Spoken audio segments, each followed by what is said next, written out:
Welcome to the In Love with PMDD podcast. I am your host, Dr. Rose, your PMDD relationship psychotraumatologist, and I help you stop the monthly PMDD breakups. PMDD is premenstrual dysphoric disorder. It is in approximately 1 in 5 women, and it makes you want to break up with your partner approximately 1 to 2 weeks before your period every single month.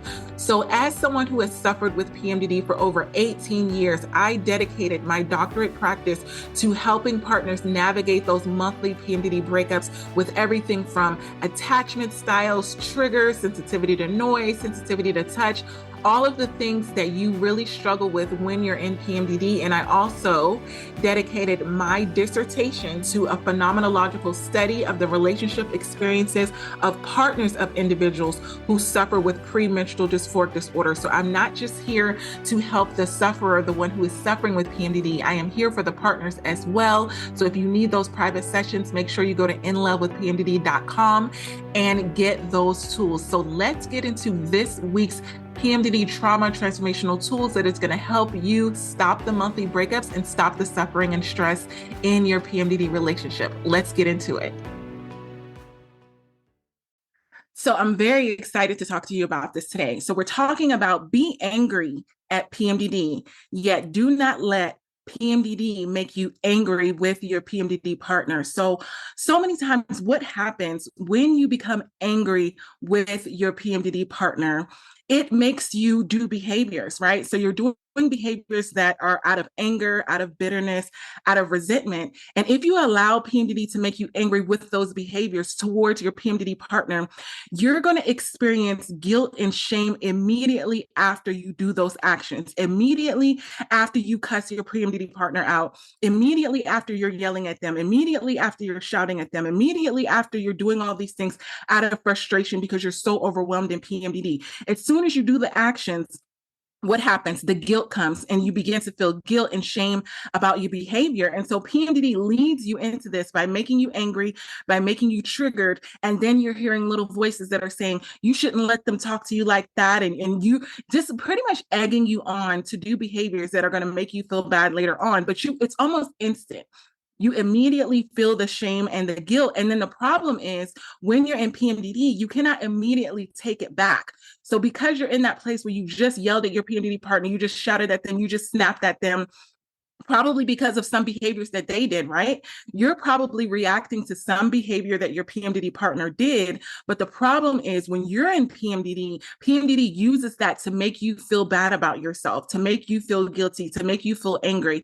And I've been there so many times where it feels good in the moment to say the bad things. It feels good in the moment to get it off my chest. It feels good in the moment to just say, I can't take this anymore, or I can't do this anymore. I don't want to be with you, or I want to break up. And it feels good to say all of those things because it's like this buildup of triggers. It's this buildup of all these things that you may be taking from your PMDD partner, all these things that your PMDD partner may be saying to trigger you. So you feel like it feels good to unload all of that to your PMDD partner, and you explode in anger, you explode in bitterness, you explode in resentment.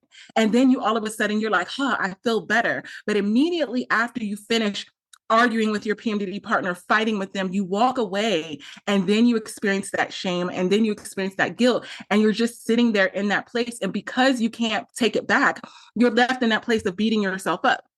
Because PMDD is going to be like, what kind of person are you that you would talk to your PMDD partner like that? Like, I can't believe you said that. I can't believe you did that. I can't believe you broke that. I can't believe you did all of these things. And now your PMDD partner's upset with you. You can't really lean on them for support. And so Marie says, what is your favorite way? Right. What is your favorite way to release the frustration? So obviously I just got finished working out, right? So I'm a sweaty mess.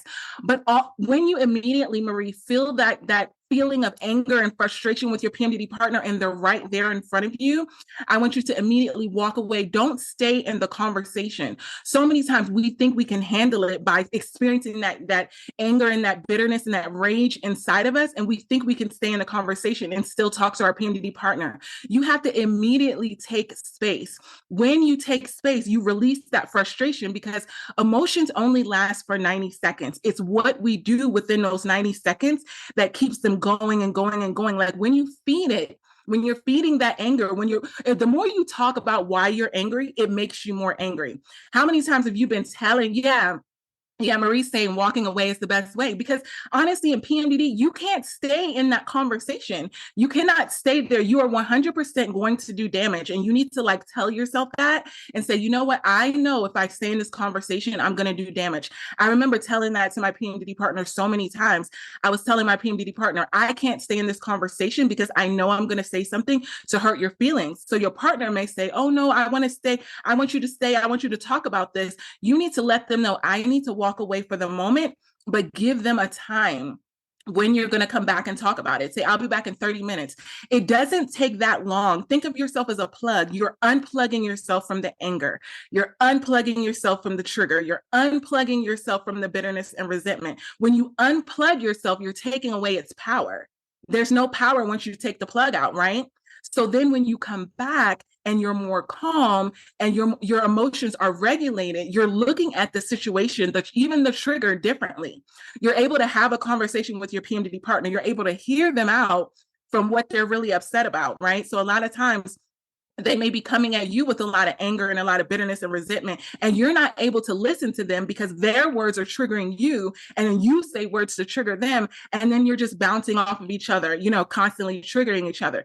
Take the space and walk away, and do it in love. You don't have to say F you, like I'm out of here. You know what I mean? You can just literally say, I'll be back in 30 minutes. I'll be back in 20 minutes, and go do something. Don't just sit there and be thinking about whatever's triggering you. Go do something else. Go grocery shopping, go walk your dog, go, do the dishes, go do something else and put on some kind of music. You need to take your focus off of your trigger. And then when you come back and look at the reason why you're triggered by your PMDD partner, you're going to be doing it with your emotions regulated, and you're not going to be doing damage, meaning you're not going to be having that guilt that I was talking about in the beginning. And you're going to be proud of yourself. Once you use this tool and you're like, oh my gosh, I dodged a bullet. I remember the first time I used this tool in the middle of an argument, and I walked away and I was able to come back. My PMDD partner was actually happy. He was like, thanks, babe. I'm glad, because your PMDD partner wants to feel heard. You want to feel heard in the middle of an argument, to just make sure that your partner understands why you're triggered.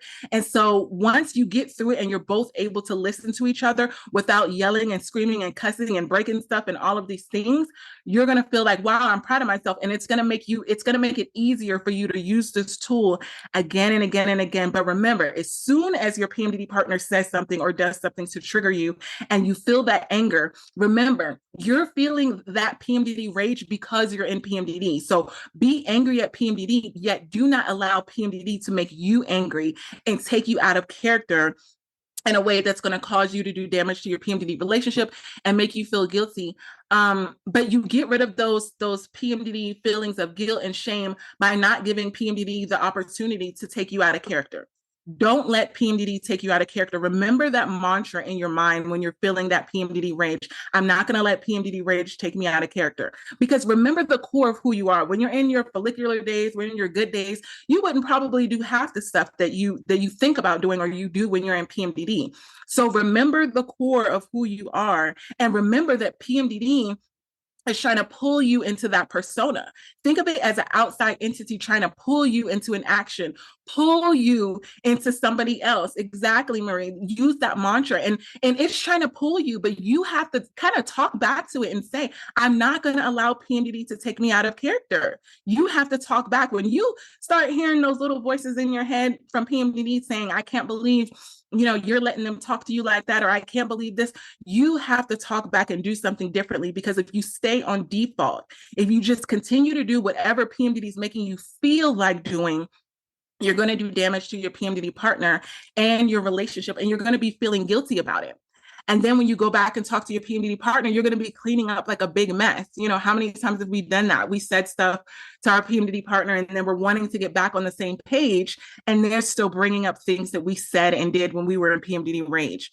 They're bringing up something that we've said and done that hurt their feelings. And now we're sitting in that place and we're kind of like, that wasn't me, that was PMDD. Like your emotions are calmed down and you're trying to explain to your PMDD partner, I was only acting like that because I was in PMDD. But what you're not understanding is your PMDD partner still hurt. So we want to stop the action. We want to stop the harmful action before it gets to the point where you say and do those things, right? And the same thing for your PMDD partner. If they're angry about something, if they're triggered about something, and they're talking to you, because I know for me, it was hurtful words. When my PMDD partner used to say hurtful words to me, like be really angry and like really aggressive, that's the thing that would trigger me. So as soon as he took a tone that I knew that was going to take me out of character in PMDD, that's when I had to walk away. And I said, you know what, babe, I understand you want to talk about this. We're going to have to talk about this. Give me like 20 or 30 minutes and I'll be back. So always give your PMDD partner a time of when you're going to come back, when you're walking away. Don't just walk away and leave them alone with their thoughts, because then they're going to start making up all of these things and these stories in their mind about all of these things. Yeah, help them. Yeah, it helps to know your triggers and be prepared. Yeah, so mine could be hurtful words. A lot of my private clients is rejection sensitivity. You know, like if you try to reach out to your PMDD partner and you're wanting more affection, more attention, more love, more validation, and they shut you down for whatever reason, it could be because they have stuff going on with them, then it's kind of a way of like, okay, I know that when I feel rejected by my PMDD partner, that's a trigger for me. So know what your triggers are. And as soon as you feel yourself being triggered, you're training yourself, right? So if you're in PMDD, as soon as you feel yourself being triggered, you go and remove yourself and then have an activity that you can do that actually makes you feel better. You know, I have clients that go take a bath and they just kind of relax. I have clients that listen to music. They go on a walk. Do something that makes you feel good to take your mind off of it. And again, it doesn't take a long time, right? It does not take a long time to remove yourself, but the time that you're going to save from doing all of that damage with your PMDD partner and feeling those feelings of guilt and shame. Remember what that feels like when you're feeling guilty in PMDD, and then think, okay, when you're in that moment of being triggered, be like, I don't want to feel like that. I don't want to feel guilty. I don't want to feel guilty. I don't want to feel guilty, because then you're in that place, you're helpless. You can't take it back. So if you have any more questions, do you have any more questions, Maureen? Because I'm going to be on here. I don't know what time it is for you, but I'm going to be on here on 8:00. But I'll be on here tomorrow. But today was all about, thank you, Marie. I have a new episode dropping tomorrow. Perfect. You love the podcast. Amazing, amazing, amazing. Thank you. So remember, be angry at PMDD, yet do not allow PMDD to make you angry. Okay, I'll see you tomorrow. Love you. We got this.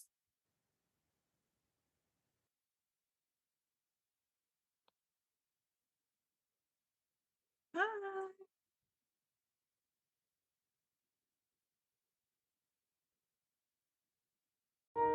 I hope this PMDD episode helped you and your partner in your struggles within your relationship. And if this is something that you know that you need help with and you need further support, individualized support, make sure you're going to inlovewithpmdd.com and you're getting those private sessions to really work through what you're going through in your relationship, specifically in regards to PMDD. And also, I want you to leave a 5-star written review on Apple Podcasts. What this does is it helps other PMDD sufferers and partners find this show that can help them get these free PMDD relationship tools. I remember what it felt like to not know that there were tools out there specifically for PMDD relationships. So I want to make sure that you are sharing these tools with others, share them on your social media, share them with people that you know that are also struggling in their PMDD relationships. Until next episode, this is Dr. Rose, your PMDD relationship psychotraumatologist. One more thing, I almost forgot. I now have the Fresh Start PMDD Partners Workbook. What this workbook can do is if you've had past traumatic experiences with your partner, past fights, past arguments, and they keep coming up every single month in PMDD, I created a Fresh Start Workbook so that you can deal with all of the traumatic experiences that have happened in the past in PMDD rage and all of these things so you can stop going through the same cycle again and again and again. So get that workbook. It comes with a video episode of the actual podcast that I recorded on getting a fresh start in your PMDD relationship. So you're not continuing the same cycle again and again and again. So make sure that you get that workbook. And if you need those individualized counseling sessions, you know where to go, inlovewithpmdd.com. Until next time, we got this. Love you.